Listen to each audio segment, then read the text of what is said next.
Hai, Assalamualaikum warahmatullahi taala wabarakatuh dan salam sejahtera. Terima kasih kerana sudi untuk terus bersama saya dalam kelas geografi kita pada hari ini. Baiklah, untuk tajuk pada hari ini, kita akan sambung bahagian yang seterusnya.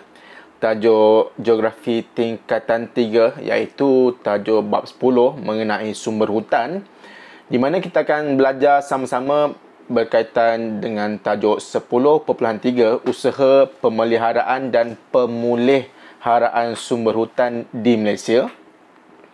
Dan juga kita akan tengok dan bincangkan sama-sama tajuk 10.4 peranan agensi dalam pengurusan hutan di Malaysia. Kita ada dua agensi, iaitu agensi berkaitan dengan kerajaan, agensi kerajaan, badan kerajaan dan juga badan bukan kerajaan.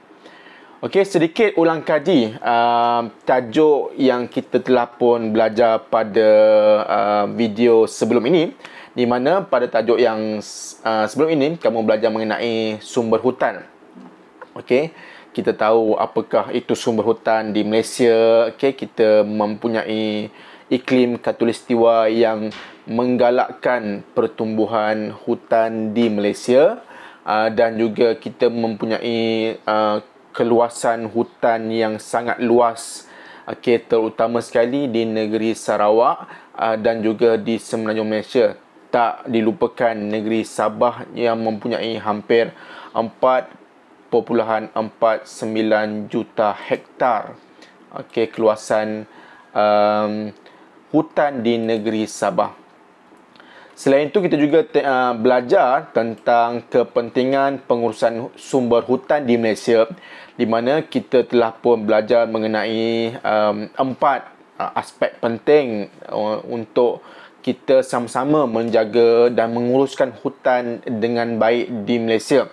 Iaitu yang pertama adalah keseimbangan ekosistem, di mana biotik dan juga abiotik, di mana benda yang hidup dan juga benda yang bukan hidup saling memerlukan antara satu sama lain. Selain itu, kita juga lihat bagaimana masyarakat yang memerlukan hutan ini, mereka sangat-sangat bergantung kepada hutan untuk meneruskan hidup. Selain itu, kepentingan yang ketiga adalah bagaimana hutan ini dijadikan sebagai kawasan ekopelancongan di Malaysia. Kita ada banyak kawasan pelancongan yang berasaskan keindahan alam semula jadi. Dan yang keempat adalah hutan juga membekalkan sumber bahan mentah kepada negara kita. Baiklah, untuk tajuk 10.3 kita akan lihat sama-sama bagaimanakah usaha, cara, kaedah negara kita, terutama sekali yang diusahakan oleh kerajaan dan juga badan bukan kerajaan untuk memelihara dan memulihara sumber hutan di Malaysia. Okey, yang pertama kita akan tengok dulu perbezaan antara perkataan pemeliharaan dan pemeliharaan. Pemeliharaan dan pemeliharaan ini adalah dua terma yang berbeza. Kita tengok dulu muka surat 169. Pemeliharaan. Pemeliharaan datang daripada perkataan memelihara. Memelihara. Pemeliharaan hutan adalah usaha-usaha untuk melindungi, merancang dan mengurus sumber hutan agar tidak musnah. So apa yang berlaku di mana kerajaan kita adalah badan yang bertanggungjawab untuk melindungi, untuk protect, dan juga merancang untuk membuat plan bagaimana hutan-hutan di Malaysia ini dapat terus kekal dalam tempoh masa yang lebih lama, dan juga menguruskan hutan di mana yang boleh ditebang, kawasan mana yang tidak boleh ditebang. So kerajaan adalah yang bertanggungjawab. Selain itu, perkataan yang kedua yang perlu kita bezakan adalah pemuliharaan. Datang daripada perkataan pulihara. Pulih, recover. Di mana Pemeliharaan hutan adalah usaha-usaha untuk membaik pulih sumber hutan yang telah diganggu. So, ada kawasan hutan yang telah pun dimusnahkan ataupun dirosakkan ataupun digunakan untuk sektor pembalakan. Apa yang berlaku, kerajaan ataupun agensi-agensi yang tertentu, mereka akan membaik pulih. Mereka akan menanam semula pokok-pokok, menanam semula hutan, menjadikan kawasan tersebut adalah perhutanan semula untuk hutan tersebut kembali kepada keadaan sedia kala. Okey. Baiklah, ada 4 usaha yang dijalankan untuk memelihara dan memelihara sumber hutan di Malaysia.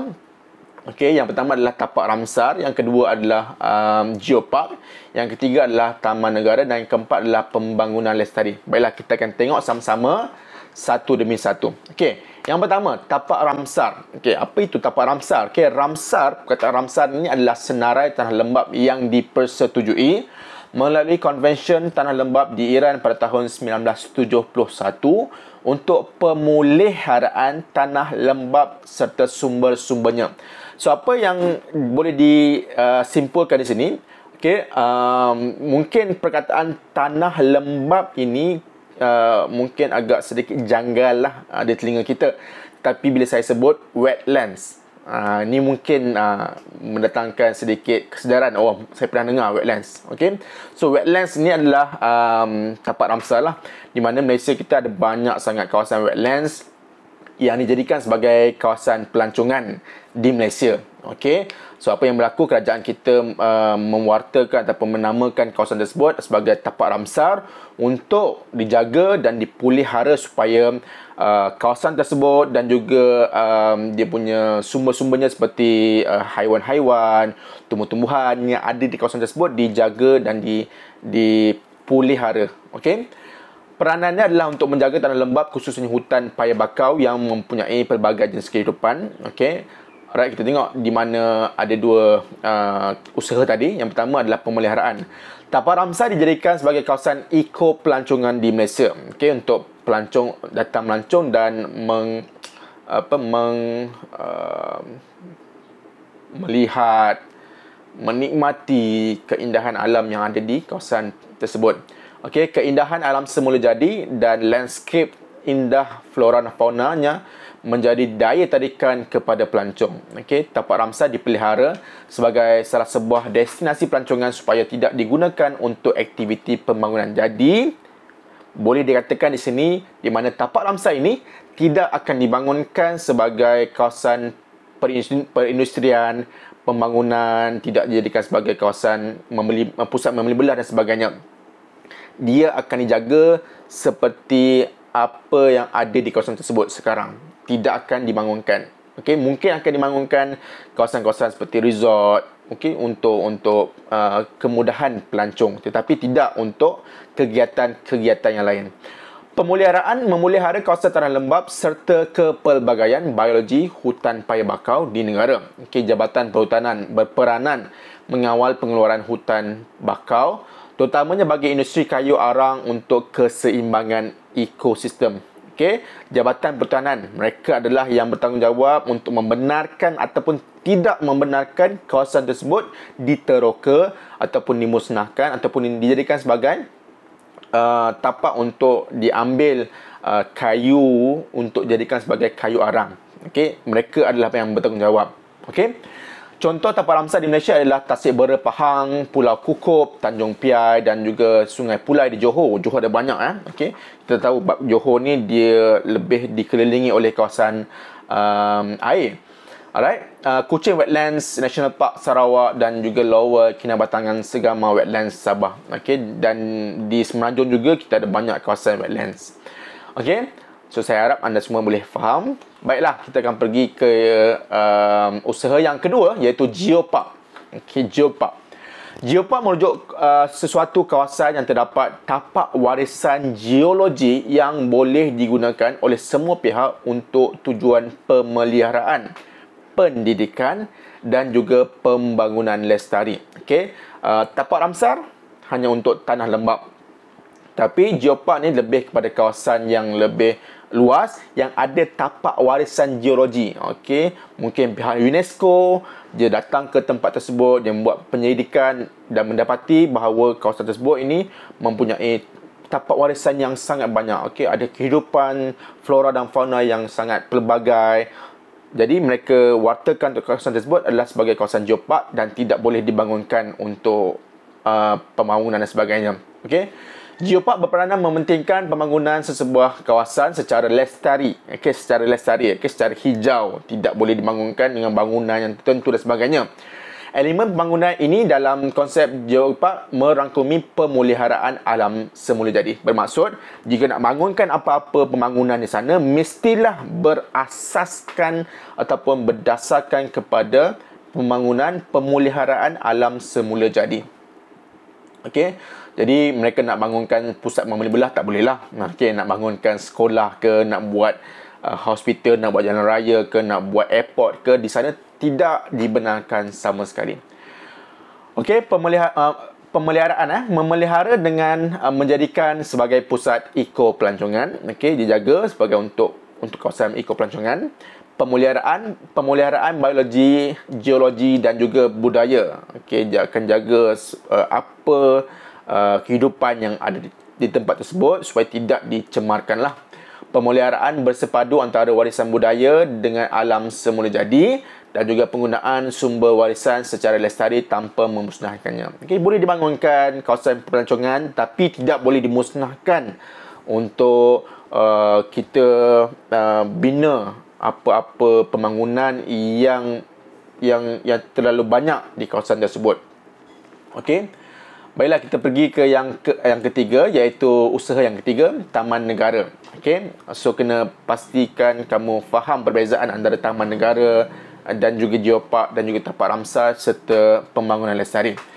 Okey, definisi dia merupakan satu kawasan atau tempat yang dilindungi oleh kerajaan supaya biodiversiti semula jadi kawasan berkenaan dipelihara dan dikekalkan. Okey, geopark boleh dibangunkan pembangunan tetapi kena seimbang dengan alam semula jadi. Okey, sama juga seperti tapak Ramsar boleh dibangunkan kawasan ekopelancongan, tetapi taman negara ini tidak boleh dijadikan sebagai pembangunan. Tak boleh langsung.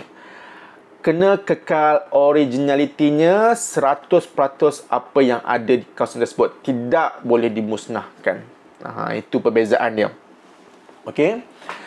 Berperanan melindungi kepelbagaian biologi dan struktur ekologinya. Okey, tak boleh ganggu langsung, tak boleh buat hotel, tak boleh buat taman tema, okey, tak boleh buat kawasan untuk tapak untuk berkempen dan sebagainya. Sebab apa? Taman negara ni dijaga 100% dia punya struktur ekologinya supaya tidak diganggu. Okey, hatta kita nak pergi petik pokok ataupun daun pun tidak dibenarkan.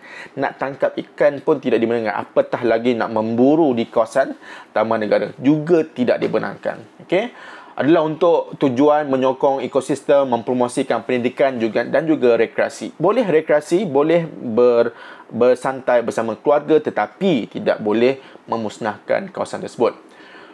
Okey, memelihara dengan menjadikan taman negara sebagai pusat eco-pelancongan. Okey, memelihara flora dan fauna dalam hutan supaya tidak diganggu aktiviti manusia. Okey, tak boleh mengganggu. Kita nak memanda pun boleh, tak ada masalah, tapi tidak boleh mengganggu ekosistem yang ada di sana. Okey.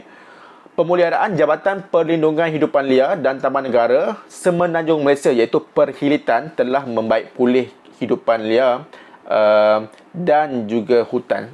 Bermaksud di sini, kalau di Semenanjung Malaysia, Jabatan Perhilitan adalah yang bertanggungjawab untuk menjaga dan menyelia serta memastikan taman negara ini dijaga dengan rapi. Okey, Perhilitan. Okey, di Semenanjung Malaysia lah, tapi di Sabah dan Sarawak ada jabatan mereka yang tersendiri. Contohnya pusat konservasi gajah Kuala Gandah di negeri Pahang. Okey, Taman Negara Negeri Pahang ini sangat menarik di mana ada satu kita bawa elemen, elemen gajah, daya tarikan gajah ini sebagai satu daya tarikan untuk masyarakat dalam negara ataupun luar negara yang datang melancong ke taman negara di negeri Pahang. Taman negara juga memberi perlindungan kepada monyet Belanda supaya tidak terancam spesiesnya dan juga menjadi tahapan untuk generasi akan datang. Ada banyaklah taman negara ni untuk melindungi spesies-spesies yang terancam. Baiklah, kita pergi yang terakhir untuk tajuk 10.3 iaitu pembangunan lestari. Pembangunan lestari apa maksud dia? Kita tengok dulu definisi dia dan saya akan terangkan dengan lebih lanjut nanti. Pembangunan lestari ialah pembangunan yang memenuhi keperluan pada masa ini tanpa menjejaskan keupayaan generasi akan datang untuk memenuhi keperluan mereka sendiri. Bermaksud, kita kena bina bangunan, kita kena bina sekolah, kita kena bina pusat membeli belah, kita kena bina bandar, kena bina jalan raya, kena bina highway ataupun lebuh raya dan sebagainya. Tetapi kena pastikan keindahan landscape dan juga struktur semula jadi ini, alam semula ini dikekalkan. Kena level up ataupun kena seimbang lah. Peranannya sebagai satu gagasan pembangunan moden yang proaktif dan praktikal untuk menangani isu antara tuntutan pembangunan dengan pemeliharaan alam sekitar. Bermaksud kita nak capai kedua-dua target ni. Pembangunan kita nak capai, menjaga alam sekitar juga kita nak capailah. Kita nak kedua-dua goal ni kita perlu target, kita perlu objektif dia adalah untuk kita sampai kedua-dua bahagian ni. Dan pemeliharaannya, perintis pembangunan bandar pentadbiran dengan berkonsepkan teknologi hijau. Ada pembangunan banyak jalan raya, bangunan rumah dan sebagainya, tetapi ada teknologi hijau yang diserapkan di kawasan tersebut. Bandar yang dibina berasaskan bandar dalam hutan. Town in a garden contohnya. Dalam hutan tu, dalam kawasan taman, dalam kawasan bandar tersebut ada taman, ada keindahan hijaunya. Memelihara hutan dalam bentuk ekopelancongan dan juga hutan bandar. Contohnya hutan bandar Putra di negeri Johor. Pemeliharaan usaha dan komitmen berterusan ke arah pembaikan kualiti persekitaran dan memastikan aktiviti pemandaran yang mengambil kira aspek pengurangan pelepasan karbon dan galakan ekonomi hijau, green business dan gaya hidup karbon rendah, low carbon and green lifestyle. Jadi pembangunan lestari ini bukan sahaja untuk menjaga alam sekitar dalam masa yang sama membangunkan kawasan tersebut, tetapi juga untuk generasi akan datang, di mana dia katakan tadi adalah low carbon dan juga green lifestyle.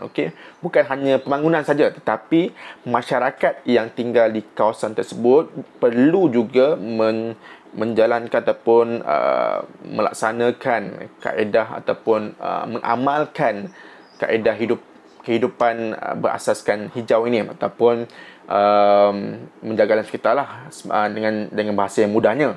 Di mana kita low carbon ni adalah berkaitan dengan kenderaan lah, di mana kita ni mungkin kurang menggunakan kenderaan pada hari-hari yang tertentu, lebih menggunakan pengangkutan awam dan sebagainya.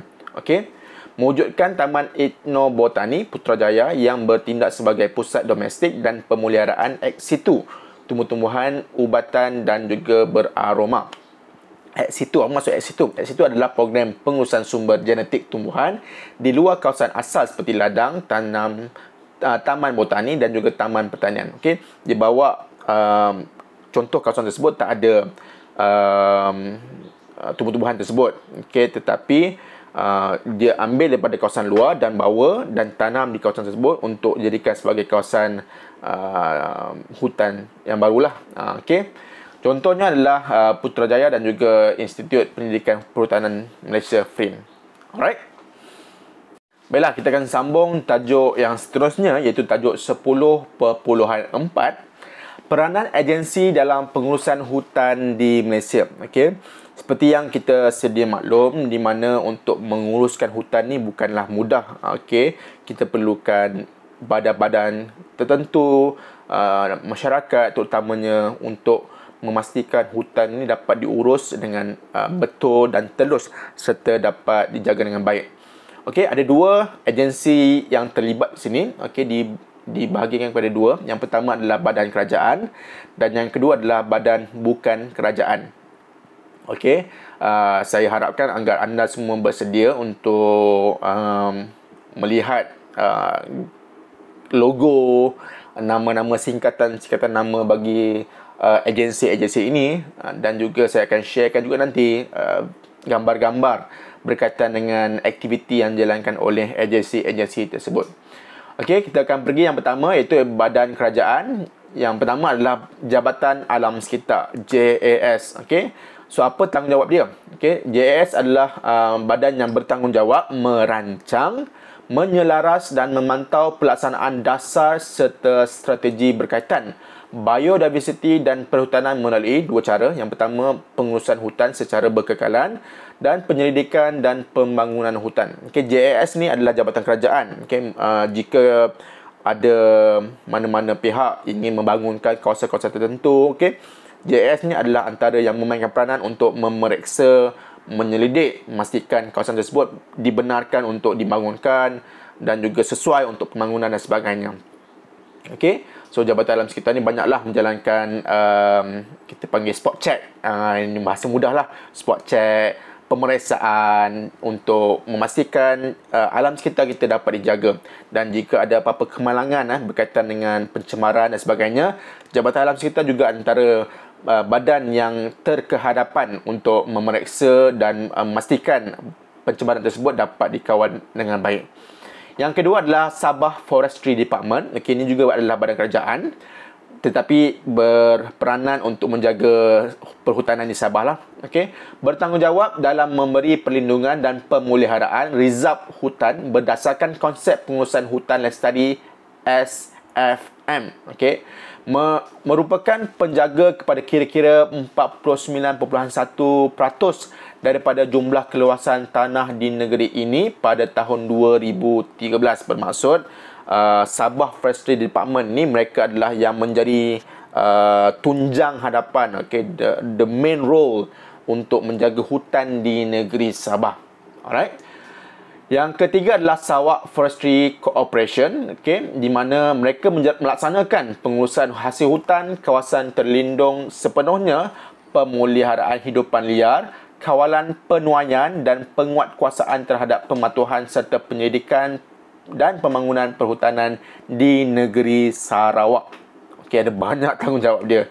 Tetapi yang mudah kita nak faham adalah jika melibatkan pengurusan hutan di negeri Sarawak, inilah agensi yang terlibat, iaitu Sarawak Forestry Corporation. Okey.